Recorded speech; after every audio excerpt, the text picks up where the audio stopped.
Albert Einstein once said, everybody's a genius. But if you judge a fish by its ability to climb a tree, it will live its whole life believing that it is stupid. Ladies and gentlemen of the jury, today on trial we have modern day schooling. Glad you could come. Not only does he make fish climb trees, but also makes them climb down and do a 10-mile run. Tell me, school, are you proud of the things you've done? Turning millions of people into robots, do you find that fun? Do you realize how many kids relate to that fish?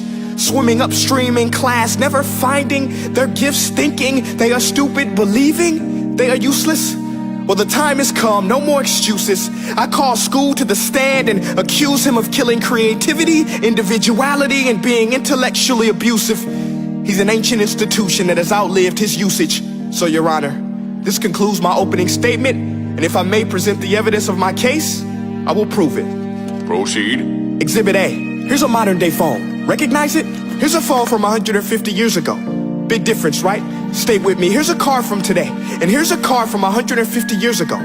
Big difference, right? Well, get this. Here's a classroom of today, and here's a class we used 150 years ago. Now ain't that a shame? In literally more than a century, nothing has changed. Yet you claim to prepare students for the future? But with evidence like that, I must ask, do you prepare students for the future or the past?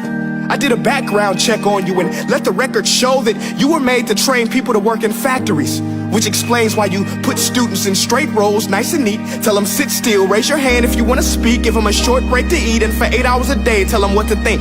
Oh, and make them compete to get an A letter which determines product quality, hence grade A of meat.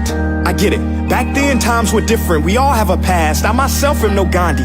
But today, we don't need to make robot zombies. The world has progressed. And now we need people who think creatively, innovatively, critically, independently, with the ability to connect. See, every scientist will tell you that no two brains are the same.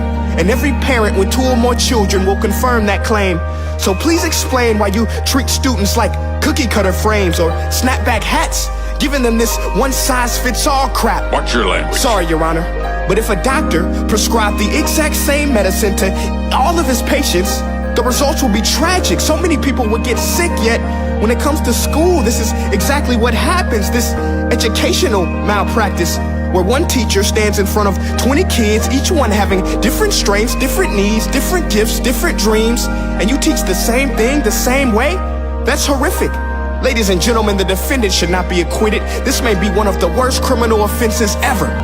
And let's mention the way you treat your employees. Objection. Overruled. I want to hear this. It's a shame. I mean, teachers have the most important job on the planet, yet they're underpaid?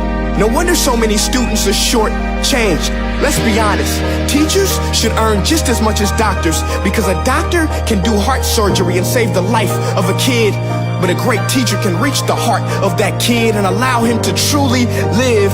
See, teachers are heroes that often get blamed, but they're not the problem. They work in a system without many options or rights. Curriculums are created by policymakers, most of which have never taught a day in their life. Just obsessed with standardized tests. They think bubbling in a multiple choice question will determine success. That's outlandish. In fact, these tests are too cruel to be used and should be abandoned, but don't take my word for it.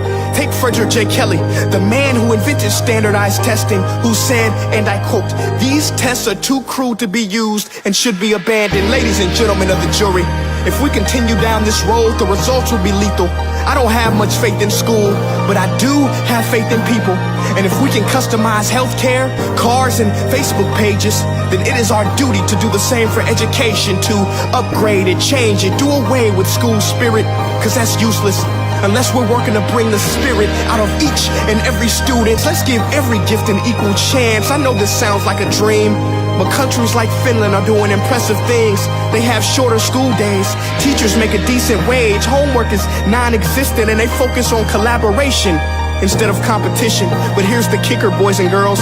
Their educational system outperforms every other country in the world. Other places like Singapore are succeeding rapidly. Schools like Montessori, programs like Khan Academy, there is no single solution. But let's get moving, because while students may be 20% of our population, they are 100% of our future. So let's attend to their dreams and there's no telling what we can achieve.